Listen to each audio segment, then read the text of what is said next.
Welcome, welcome, world. And you're listening to the easy listening sounds of the Black Psychologist podcast. Appreciate all of our longtime listeners and watchers, and a special greetings to our first time folks. I am one half of your humble and gracious host, Dr. Kyle Osborne. He is I, and I am him. And of course, everyone that's been here with us, you know I'm never here by myself. I'm here with the one and only. He's the showstopper, the headliner, the icon, the main event, Mr. WrestleMania, Dr. Jason Coleman. What's going on, good brother? How are you? I'm good, man. What's up with you, man? How's the day going, bro? It's going, man. We in the middle of the week. You know, we're rolling through. We are rolling through. You know, Yeah, man. it's Mental Health Awareness Month. It's May. So we're at the beginning of the month, so absolutely want to continue to promote mental health, of course, as we always do. But however, we know this is the month that it's observed by globally, so we absolutely want to make sure that people are continuing to check not only on their own mental health, but the mental health of their loved ones, of their family members, of their friends, people that they're close with. Just kind of checking in with that. Go get checked up the same way how you would go check with your, get your physical done. Absolutely. You want to make sure, check on people, see how they're doing. Ask these questions. Pay attention. There's gonna be a lot of information that's gonna be distributed, through just different events, different platforms. So absolutely want to make sure people are observing that and taking heed to it. Yeah, I definitely want to second that. Listen, people always, it's kind of a cliche and phrase that they use when they say like check on your strong friends. But that's a reality. So do something different this month, and think about the people that you perceive as the strongest people, right? Or the people that you go to for support, whether it be your partner, mom, dad, whoever it is, and ask them how they're doing. Yeah, absolutely. You want to prioritize your mental health. Speaking of which, Jay, Absolutely, my brother. listen, speaking of that, there's this clothing line that's out, man. There's this clothing line out that speaks exactly to that. Give them a little bit more information about it, man. I forget the whereabouts Listen, of it man, located. listen, you look good in blue, my brother.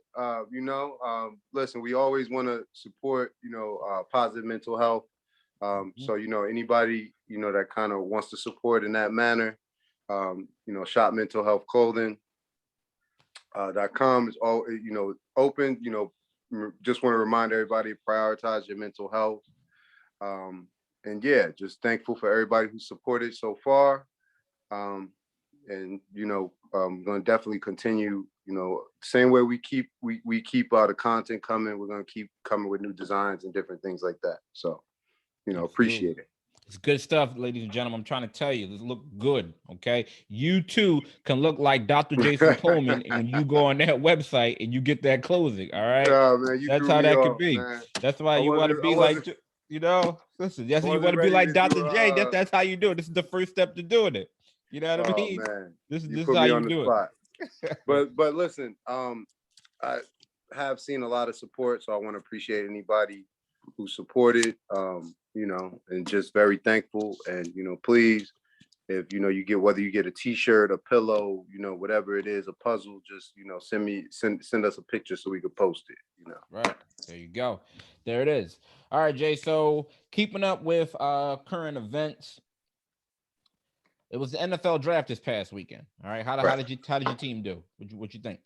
I mean, we did all right, man. Like, listen, it was a boring year for us because we had to address the line, and the last couple of years we've been, doing what we needed to do in terms of defense, secondary. So I'm not really complaining if we don't get a big splash. We got CeeDee Lamb, man. So we we good. How did y'all do? Well, we didn't have any first round draft picks because we gave all our picks up to that in that Wentz trade. So yeah, that fiasco and that epic fail. Oh wow. Yeah, so we didn't have any draft picks. We picked up a wide receiver because we needed that. In the second round, the biggest win for us that night is that Tennessee sent AJ Brown over to Philly. Okay. So we no longer have to see him twice a year. So I'm good with that Okay. because he's a All problem. right. You All know, right. now that I agree. that doesn't bode well for you guys in the NFC East, but whatever. Listen. So so I asked you about the draft, Jay, because historically there's been a lot of inappropriate questions that Right. have been bestowed upon and addressed towards the NFL draftees. All right. And so what the NFL did this year is they issued a warning to teams that could possibly lose a draft pick and face significant fines if some of the club's representatives conducted themselves unprofessionally by asking these inappropriate questions in these interviews to draft prospects. Now, a lot of you are probably asking, well, what's inappropriate, right? What do you mean? What kind of inappropriate questions are they asking these players? Well, so over the past years, there were reports that inappropriate questions were being asked to these prospects. So let me tell you.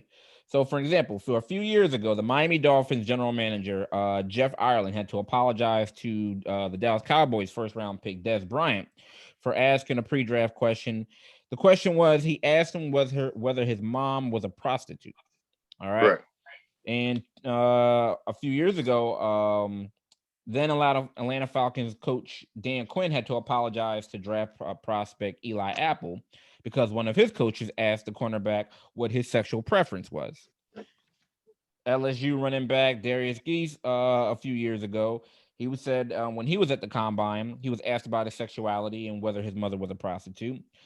Other questions that have been asked to draft prospects is: do you find your mother attractive? When Okay. did you lose your virginity? If you had to murder someone, would you use a gun or a knife? Would you share your internet history with us? And one comment was, I see you have dreads, so you smoke weed, don't you? You can tell us. It's okay if you smoke weed, right? So this is what's been being asked to potential draft prospects by multiple Mm-hmm. different teams as they're going through the interview process. So, it's funny, Jay, because I think of what's that quote that the NFL prides themselves on? It's the NFL environment is one that is consistent with state and legal law and our shared commitment to respect and diversity and inclusion. Like, like first and foremost, Jay, like what part of this question isn't based in discrimination? Right? Like whether we're talking about race, we're talking about culture, sexual preference, or sexual orientation, your origin, any marital status. Like which one of these questions could we pick out that isn't wrapped up in discrimination? I mean, because like this is just blatant discrimination. And it comes to mind for me is that this is what's been, you know, involved and kind of been permeated through the NFL. And it's unfortunate because you look at it like this is where it starts from before they even get in the league. Right. Right? They're being treated inhumanely at the very beginning of their employment process, right? Because this is what this is. This is like they're going through various rounds of employment interviews. So if you're being asked that just coming in, is your mom a prostitute? Right? What's are you, what's your sexual preference? Would you kill, Right. like all these other different questions? They're already treating you like garbage, right? They're already treating you inhumanely like you're less than. And then as you go through your career in the NFL, they make it very clear that, hey, you know what, no matter how good you are, one, we're going to treat you like this coming in, and then there's no way we're going to allow you to, become an NFL coach or any type of leadership position, and we damn sure ain't going to allow you to, become an owner. So it's like it starts, unfortunately, like at the very beginning of when these players come into the league, they get introduced that you're being treated less than. I I mean, I definitely think it's problematic, right? From a couple of stances. First, just to kind of piggyback off what you said, I think it's dangerously flirting with being discriminatory because of the simple fact that, if you answer one of these questions wrong or in a different way, a way that they don't find appealing, you could not get the job, right? So that's kind of a direct kind of relationship there. Right. The second thing is, like, I'm not gonna lie, I went kind of less down the racial road and more like I was just looking at the inappropriateness of it, right? And I'll tell you why. Because when I looked at these questions, I could see it. To me, it's like they're attempting to throw the players off, right? They want to see if you're going to think on your feet, right? Put you in a pressure situation and see if pressure busts pipes, or that's what the NFL is about. I get it, making a decision like this, right? So I get why you would ask somebody a question for shock value, but then there's differences between that and just asking them out of bounds questions, right? And the reason why I said problematic is because like when you talk about, like when they describe some of the former players how the process was, it almost seems like it's kind of become like a dog and pony show at this point, right? Like I could see this process starting off like 10, 20 years ago and being useful, right? Like let's ask them questions that'll make them think, and then developing into, a circus. Why? Because if they look at how they set it up, they're saying some of these players are saying they're in a dark room with a spotlight on them, and the people who are saying the questions are out of sight, right? You can't even see them. Okay. So, the circumstances, right? Putting them in a dark room, having the people that are asking the questions out of sight, right? It more so seems like an interrogation, right? Right. Kind of reminds you of like the Menace to Society scene. If anybody who's a movie buff, where he had the guy under the light, he's asking him about dropping the beer. I'm a movie buff, man. No, I got you. I'm with you. Go ahead. But not to get off topic, the way they're kind of describing it, I can see this being a process that started out really being useful and ended up being like, basically a circus that's being done by people in the organization that you'll never hear of, right? Mm-hmm. Basically probably like football nerds that you'll just never hear about, right?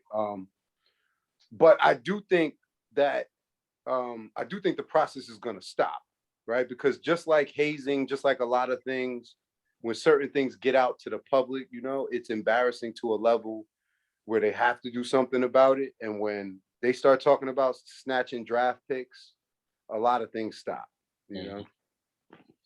Another thing that came up for me was, you and I, for the past few years, have either facilitated or administered projective assessments, right? Mm-hmm. And I think this is also, where some confusion or it gets misconstrued that, some of these questions, they're projective, line of questioning where they want to see how the person's going to answer, and that's going to, be able to interpret. No, that's not that. Okay. And I know in our line of work, that's not what this is. These are not projective related questions. No, these, like you said, these are out of bounds and they're coming in the form of interrogation. And another question that I had about all of this is what relevance does this have to them, to their ability on the football field? Right. I understand that you want to say, okay, the person's type of, their frame of thinking or their thought perspective and things of that nature. However, a lot of it is also, hey, how are you going to be performing on the field? What does this this man's mother possibly or not be possibly being a prostitute and this person's sexual orientation, all the other different things have to do with them and their ability to perform on the field? So, that was just my thing, Jay, is that, a lot of these out of bounds questions don't have any relevance regarding what their performance is going to be, on the field. And that's primarily what this is for. Like, again, understandable as far as you want to be able to assess this person's maturity. Is this person going to be an issue with off the field issues?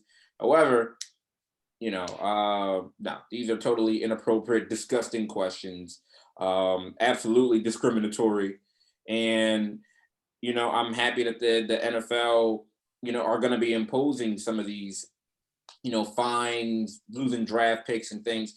My only concern is if a player does speak up about it, does that, are they going to seek or experience consequences? Will it be blackballed because they said, oh, well, this team did this? And I'm wondering how is that going to affect, can this, player be trusted? Is he going to speak out of turn? Is he going to be an issue and other different things that he sees doesn't like? So that's only the kind of blowback that I would be concerned about if this does happen and a player does speak out about it. I mean, the only way you insulate yourself against that is if you have veterans on board, right? And the Players Association. Right. You get the Players Association and you have veterans on board, then it's a non-issue. Don't matter if everybody speak up, because you know as well as I do, they only gonna punish who they can get away with punishing.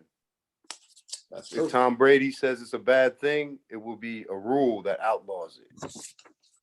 That's true. So yeah, so we'll see. So hopefully, this is enough pressure on the league that they, stop subjecting these players to it, because it's just, to say it's inappropriate would be an understatement, but we'll see. Moving on to all right, Jay, we're in early May. Mm-hmm. However, after we promoted and did our last episode, there was some recent news in the state of New Jersey. All right. So marijuana was legalized on, what was it, April 20th, April 21st, I believe, whatever it was. So people can get marijuana and use it for recreational use. And I don't know if you saw some of the lines at some of these dispensaries. Mm-hmm. These things are wrapped around the block. And from what I understand, some of my coworkers were saying that these dispensaries are being placed. They're like in multiple counties. We're talking like 3 or 4, like in each county. Like they're popping up. And the thoughts of, how does it impact counseling? How does it impact therapy? How does it impact as far as interacting and treating our clients? So what are your thoughts about that aspect of things? Well, it's funny, man, because to be honest with you, this is a conversation that I've been having with like my colleagues for the last few years, only because marijuana is, again, it's been legalized in a bunch of states, so it's legalized for recreational use. So, essentially, we're viewing it like alcohol, right? In terms of it's more about when you're using it, and how much using it than whether it's okay to use it, right? Mm-hmm. But the thing is, sometimes, man, like the law, catches up to society, later, right? So the reason why I said it's a conversation we've been having professionally is because I probably could have diagnosed half the people I've seen in the last year with, cannabis use disorder if it was just about whether they used cannabis, right? If we were looking at use as abuse, So again, I've kind of been considering it the same way I've considered alcohol, in terms of a person's use.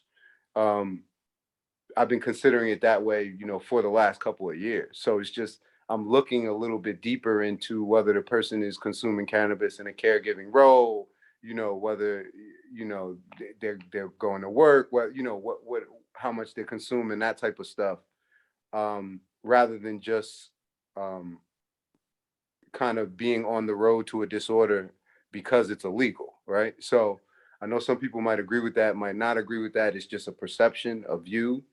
But again, like culture sometimes is way ahead of, law. So, what did you think?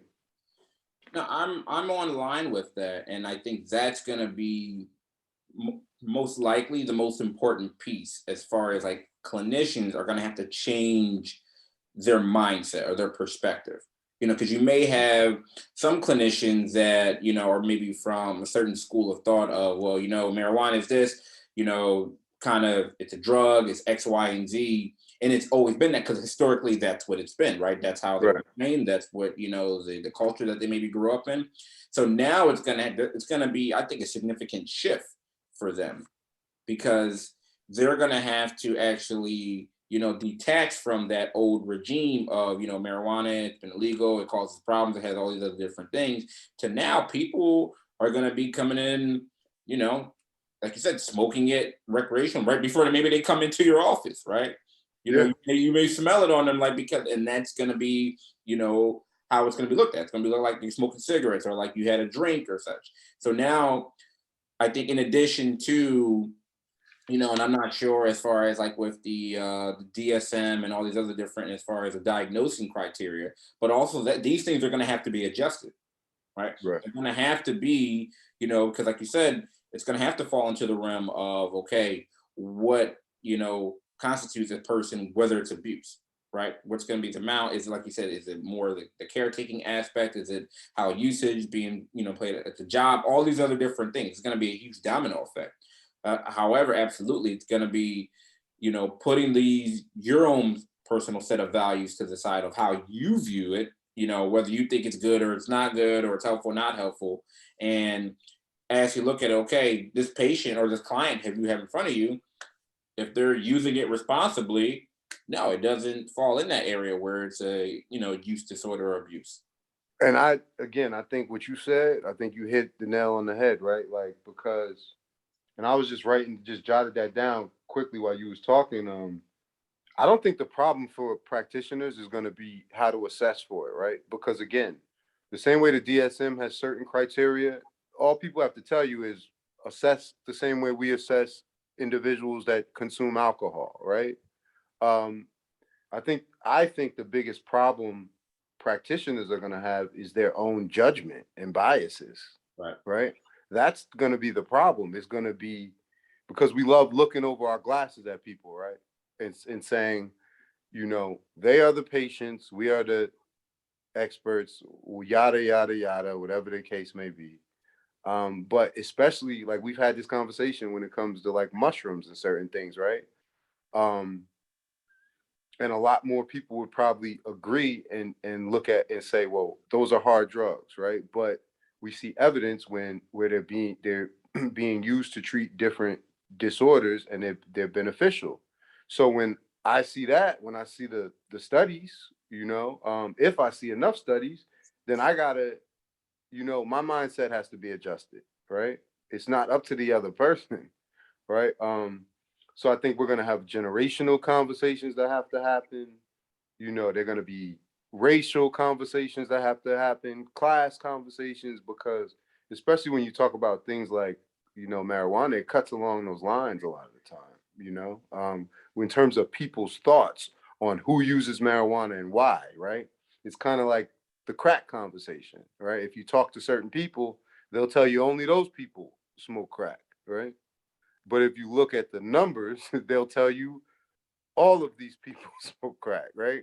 So I think perception, but the perception of most people is not going to be, of somebody who consumes crack and you ask them to describe a crackhead, as Judge Mathis would say, they're going to a lot of them are going to describe a certain type of person, right? So I think the problem or the biggest hurdle is going to come from like our own judgment about it. Speaking of numbers, like I wonder about being, like you said, that culture sometimes is ahead of the game, right? That's at the forefront. So I'm wondering how, being that it is becoming legalized in states, right? It's like a whole wave of more and more states that are passing legislation that it's going to be, legalized for recreational use. And I'm also wondering that, because for the reason that, we have studies that say marijuana is helpful for these different issues, right? Not only medical issues, but there are studies that say it's been helpful for PTSD, it's been helpful for depression, it's been helpful for all these things. And I'm wondering, okay, how about some of these organizations and these agencies, right? Are they going to shift their stance on marijuana when it becomes legal, right? You got to think, because like the VA and even the APA, like the APA, had this stance like a couple of years ago where they're like, no, we're not going to support, marijuana, because there's not enough research or not enough studies that say it's, but there's more and more studies coming out.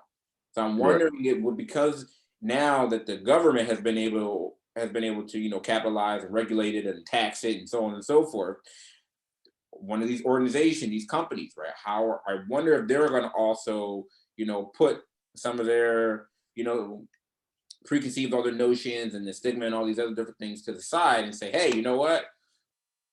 The research is saying that it is helpful. More and more people are, engaging in it. Are they going to start to do it? The VA and the APA and all these other different agencies, I wonder if they're going to eventually, come to the point where they're going to, not necessarily support it, but be like, okay, it's fine. It helps. Maybe, but not if it's going to put them out of business. Not if that it, I mean, I'm just speaking my opinion now, but not if advocating against that issue is the purpose of the organization, keeps the organization open and employs people. They're gonna keep. It'll be another fight to dig in. They'll start fighting about the federally classified Schedule 1 status. They'll be fighting about who has access to medical marijuana cards. There'll be something else, right? Because, and we've seen this with a bunch of different issues, right? They'll again, right? Because it's one of these things where as long as we have mixed data, you're gonna have enough, for people to grab onto, and kind of highlight the data or the evidence that supports their position. That's another thing that I thought was interesting, right? Because the fact that they said, of course, the fact that they said the VA, has studies that they found credible, that says THC is beneficial for PTSD, but they won't kind of endorse it because it's still federally classified as a Schedule 1 drug. I thought that was kind of very interesting. That's kind of like a paradox. Right. And it's a prime example of kind of what you're talking about. You know what I'm saying? Because they're kind of in a pickle. You know what I mean? That they are one of the biggest federal kind of agencies, right? So they can't go against that. They can't make a recommendation that goes against a federal law, right? So it's kind of like how we were just talking about how sometimes culture and science, along with culture, is out in front of law. You know what I mean? And the law has to catch up sometimes. So we'll see how it works out. I'm wondering really quick how that's going to also impede or affect employees.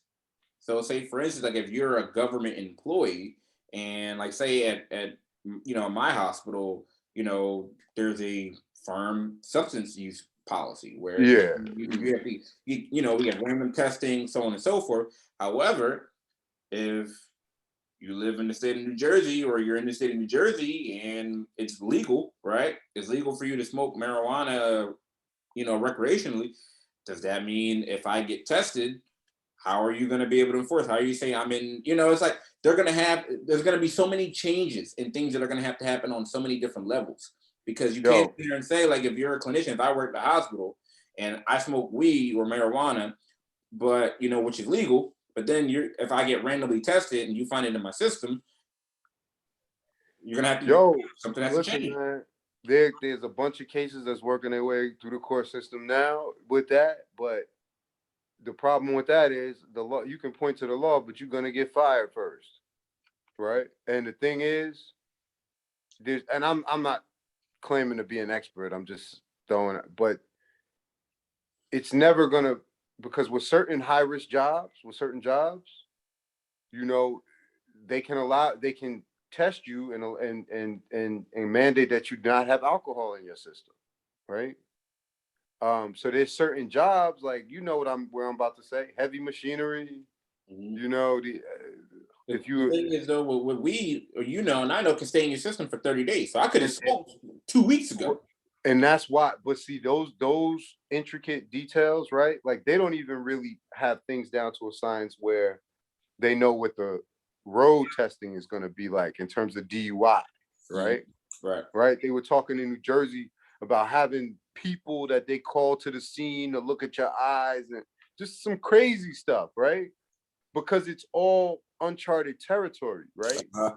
But remember, companies have a right to put in their own policies, right? So you can have your rights, right? But the New York Yankees gonna be like, yo, if you want to be on our team, you got to cut your mustache, right? Or go be on that team. Right. So certain companies are going to put things in place. And as long as it's in place for everyone, they're just going to be like, well, this is our policy. Private enterprise. So, there you go. All right. So we'll see. Like you said, it's going to be a lot of movement. And I think what they saw first was, we can monetize this. Right? We can tax it. We can regulate it. They didn't think about, like you said, all the other different avenues and other areas going to be affected. So, but it's going to be interesting to watch. Yeah, definitely. All right. Something else that was interesting to watch recently was Amy Wax, a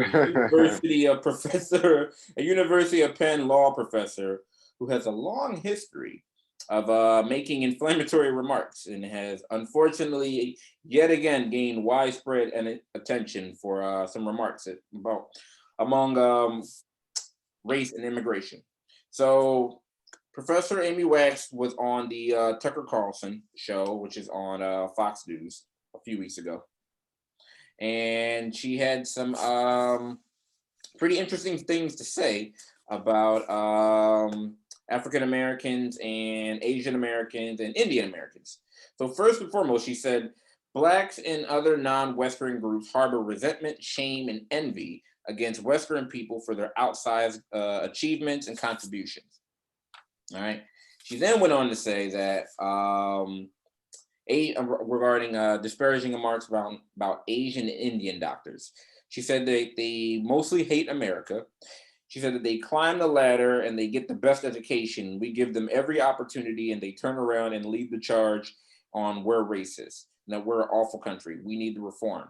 We need to reform. Our medical systems need reform also. There you go. All right, those are just the little highlighted things that she said about it. Jay, as a professor, what are your thoughts? Because right off, for me, I'm sitting here like, when I don't know. I'm gonna let you jump in there first because you know you're a professor. So, yeah. All right. You said she works for Penn. She works for Penn law professor. Yeah.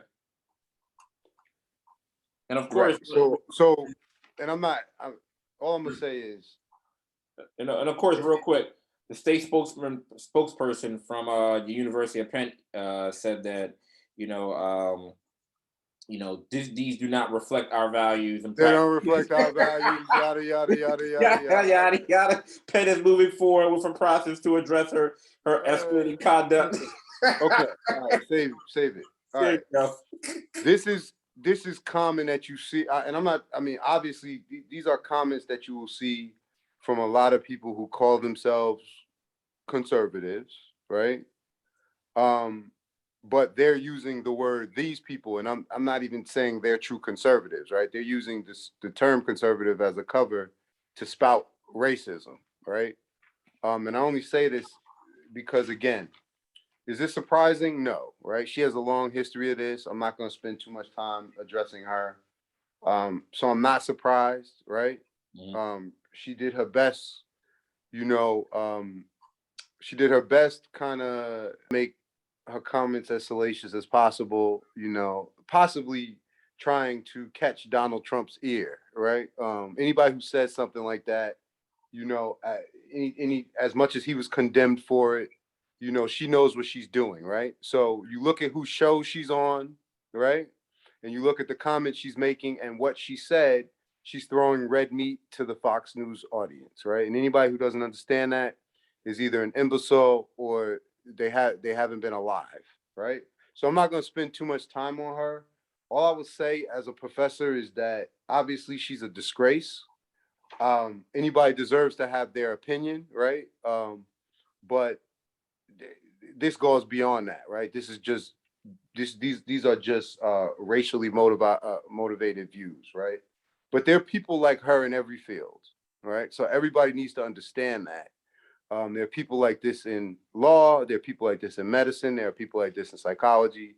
There are elementary school teachers like this in education as well, right? So, we got to understand that just because somebody has a title does not infer positive or appropriate character traits upon them, right? You can still, be highly educated and, not only be ignorant, but you can come off as a jerk as she did. So that's all I will have to say about that. My question is, given her stance and opinions, how does she have the capacity to teach students of different races? Right? Because seriously, right? Like clearly her overtly racist talking points render her incapable of being able to educate students from different cultures and races. Because how do you sit here and say you have these kids that are sitting in her classroom, right? These students, mm-hmm. You're blatantly saying, "Oh, well, they hate our country." All these different things, like brother, spewing this. Like, so brother, how is this? you know, they I put know out you're the being PR thing, but it's like, I know you're being facetious. She is hiding out in the Ivy League as a law professor. This is the ultimate conservative circles. She can probably walk around UPenn and make those statements, and people will either ignore her or agree with her, right? And the few or the law students or people that work with her that are in her class, right, who have been like me and been the few chocolate chips in a cup of milk, they're not gonna say nothing, right? They're just gonna do what they got to do to get their A, and they're gonna move on and say she's ignorant, right? But come on, man. Everybody on campus probably know Dr. Wax has left the planet a long time ago.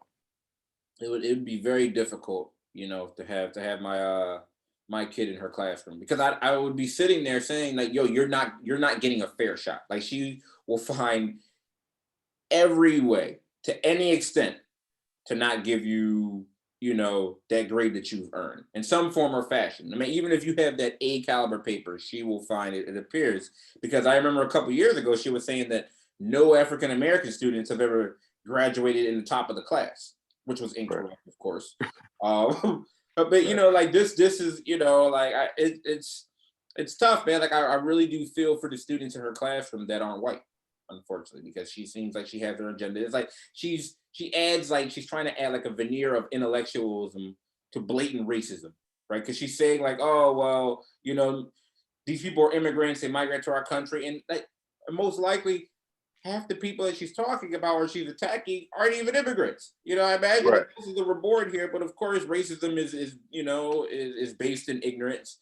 Um it's you know, I don't know, man. It's unfortunate. Like at the end of the day, it's unfortunate that you have students that are in the minority regarding, you know, their ethnicity or, you know, their culture. They have to be, you know, if they have to go through her to obtain their goal, to obtain their law degree, and you have to sit there. I mean, it's unfortunate. You know, no student should have to, you know, experience that. I do like that, you know, that little PR statement they put out. That was hilarious. That was, Yeah, man. Come on, you man. know, yeah. Uh, so yeah, I guess we'll catch her probably on the next, you know, edition of the, you know, whatever's on Fox News or Tucker or whatever. Yeah, you'll catch her on Tucker Carlson show. Yeah, she'll Mm. be at the Trump rally. Or at Mar-a-Lago somewhere, the Winter White House somewhere. There you go. All right.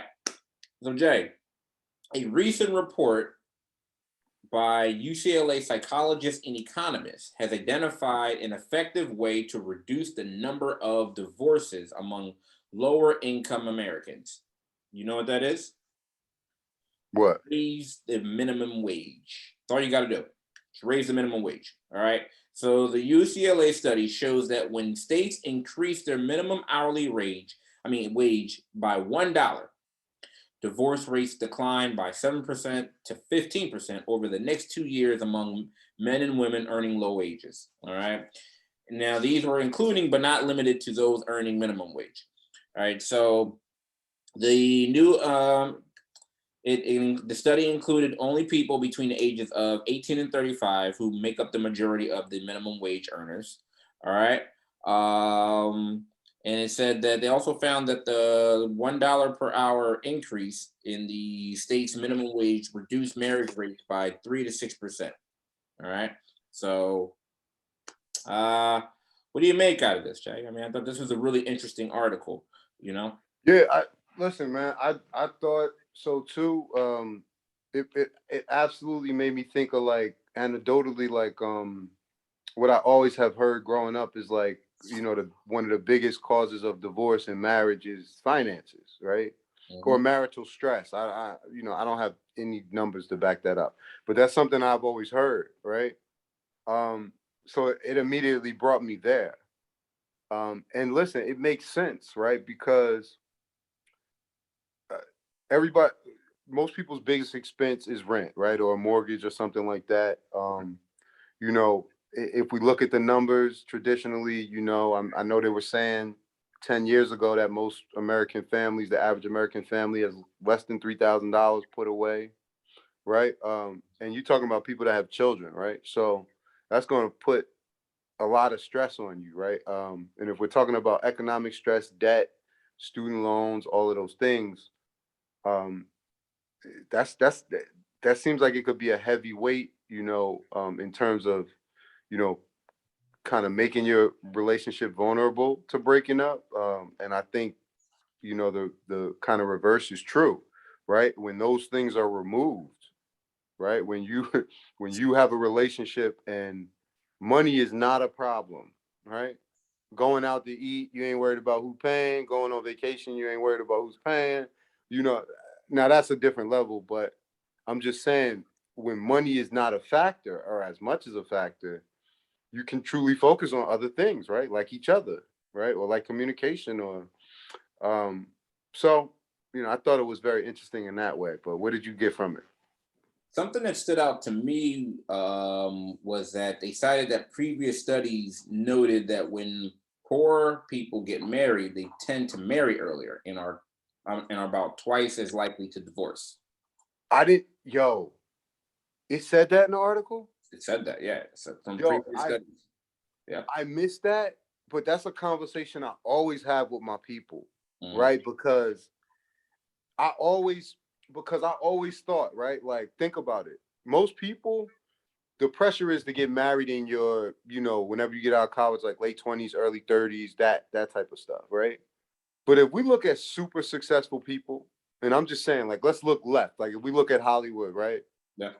I'm not saying they're the model for better relationships, but what I'm saying is you have people who are getting married like in their 40s, Yeah. right? Mm-hmm. And they're coming into these relationships with homes, sometimes with children, but they coming in to this relationship with a foundation, right? I got my stuff, you got your stuff. We can either collaborate, right? But I don't know that there's less stress in their relationship, right? But it's just something to that, what you said, that people who have less marry earlier, and divorce more. That's crazy, Yeah, it's I think it's a situation. I think we see it in a lot of different fields where you have some individuals that have, when you've completed whatever your degree or whatever your goals are or whatever your schooling course is, and once you've been able to establish that, and then you get married, and then you start the Right. creating family process. Yeah, you absolutely see a higher percentage in success and a lower percentage regarding the divorce aspect of it. I feel like, unfortunately, folks, when they're young and you're less established, it's kind of like you're putting both things together, right? You're putting both your finances and things together when they're not probably at its highest or fullest capacity, and now you're putting it, you're involved in a stressful situation. Absolutely, man. There's absolutely correlation. Is you're younger, your finances aren't as established as they could be. You're getting with someone else that's finances aren't as established Right. as you're young. I think also what might contribute or lend itself to that is your decision making, right? Your financial literacy. So Right. as you've gotten older, right, you've learned maybe your credit may be more established. You learned how to save better, like you just mentioned the savings aspect or factor.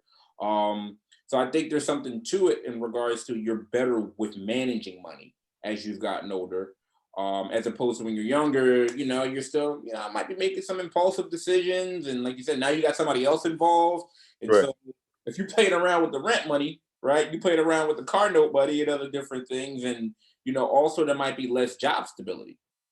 Right. I So mean, that's a big deal. And then I hope this isn't a controversial statement. It makes sense the way I'm thinking about it, but I also think like if it's on some level, like if it's a larger pot, right? Like if there's a larger pot and it's harder to break up when you married and y'all got 200 million or y'all got 20 million. It's a lot more to sort out than if you got the less than the $3,000, right? It's a lot. I don't want to say it's a lot easier to walk away from the relationship because that's very dismissive. That's not what I'm saying. mhm. But it's a lot. it's a lot more of a lengthier and difficult process, right? Because you're walking away from a lot, right? You might be walking away from a person, you might be walking away from your family and a lifestyle at that point, right? And generational wealth, you might be blowing it, right? So to me, I think there's a lot more factors. And of course, we're just talking about strictly the financial portion, but I just think it's interesting, right? Because I think, if you remove that type of pressure and stress from people who are lower earners, um, I think it might benefit their relationship, and I think on a broader level, the family in general, right? Because how many kids do I talk to who are 9, 10, 11 years old and they know about finances in the family home, right? Why? Because they got a single parent that has to work hard, and maybe they don't have a partner there, and listen, we can't. Parents are going to talk to their kids about what's going on sometimes, right? You don't want kids to know everything, but a parent is gonna, if a kid says, "Mom, why you tired?" or "Why you can't play with me?" they may tell them like, "Mommy got to work 2 jobs because it's a lot of, a dad got to work 2 jobs." So kids might know, right? When they want to know why they can't go on a trip, or why they can't have a toy or have $600 Yeezys like they friends, right? Or $400 retros. Parents might tell them, "Listen, you know, dad got to work hard, to get what you got on your feet now." So those are the type of stressors within the family, that you think about. If you remove all of those things, how it could benefit a relationship, a child, or a family unit. Listen, financial considerations play a substantial role in whether I think even the couples will sit there and ask themselves, is this relationship worth maintaining? I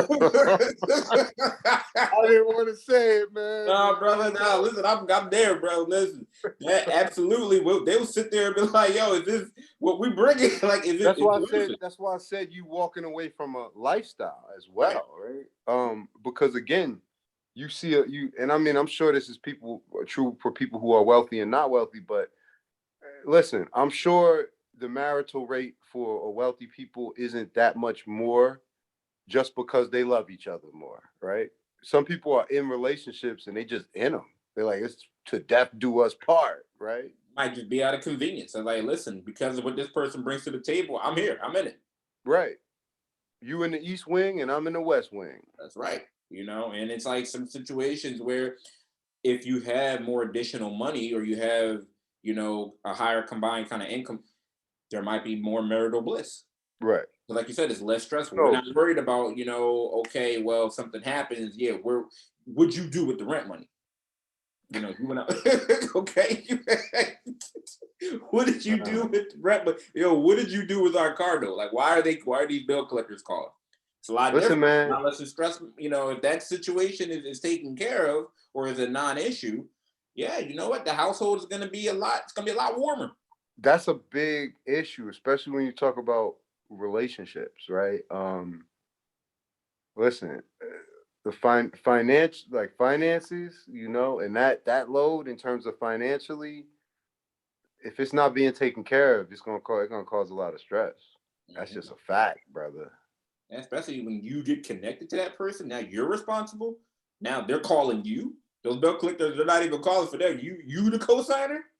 Yeah, it's serious. Yeah, absolutely. So yeah, this was an interesting study. That I think it highlights some things in uncomfortable conversation that I believe some couples, especially as they continue to progress and you get closer, more intimate, like this is a conversation that needs to take place depending on when you move in together and now share responsibilities and bills. Now this is something to take into consideration. So we'll see. Jay, anything else before we get out of here? Nah, after we get off, I'm gonna just talk to you about something else related to this that we might want to discuss next week. But I just want to run it by you, see if it's appropriate. Of course. Jay, anything you suggest and recommend, we're going to do. You know that. Nah, man, I just want to see if it's appropriate for what we doing. Sometimes It's a regular article, but sometimes it might be a little bit too ratchet for the platform. So we'll talk about it. We might have some folks that listen. We cater to everyone. All right. Listen, all SES statues. You know what I mean? Now, listen, we're for everybody. All right. As he said, Wu-Tang is for the kids. So it's the Black Psychologist Podcast. I can dig it, man. All right. So before we get out of here, also, happy Mother's Day to all the moms, to Mama Jason, to all the ladies in your everybody. Family. Absolutely, we love the moms, the grandmoms, the godmoms, the stepmoms, all the moms that stepped up, aunts, everyone. Without you guys, there's no us. So we absolutely want to wish everybody a happy Mother's Day. Have a safe celebration with your families. Also, again, Mental Health Awareness Month. So absolutely make sure you are checking up on your loved ones. Pay attention, get as much information about mental health. It's a lot of stats, a lot of information out there. So we're absolutely asking and pleading with people to prioritize their mental health and continue to, watch, listen, subscribe, like, hate, thumbs down, thumbs up, whatever you want to do, comment. We saw a couple folks asking about mushrooms in the last episode in the comment section. We appreciate that. I ain't got mushroom for you, but hey, man, listen, continue watching and asking. I'm cool with that, Yo, I was talking to I had an interesting conversation with my students about that too. Yeah. They thought I was bugging until I had some of them pull up the article. I'm like, you guys heard about the mushrooms article about trauma? They like, Dr. Coleman, what the hell are you talking about? But we had a good convo about it, man. Good convo. Yeah, stimulate some really good conversation there. Yeah, man. So without that, Jay, anything I'm forgetting? No, just again, anybody who takes the time to listen, especially today, technology, was a little off today, but the show must go on. Absolutely. So, we appreciate anybody riding with us. We're going to keep the content coming. Just please be patient. Dr. Osborne and us and Dr. Coleman right now, we putting in them hours, trying to, study for our license and doing a bunch of other things, spreading ourselves thin. So, we're going to do our best to keep the content coming. And we appreciate the support. So thank you. And just remember, prioritize your mental health and check on your loved ones. Yes, sir. All right, Jay. Until next episode. All right, brother. 100, man.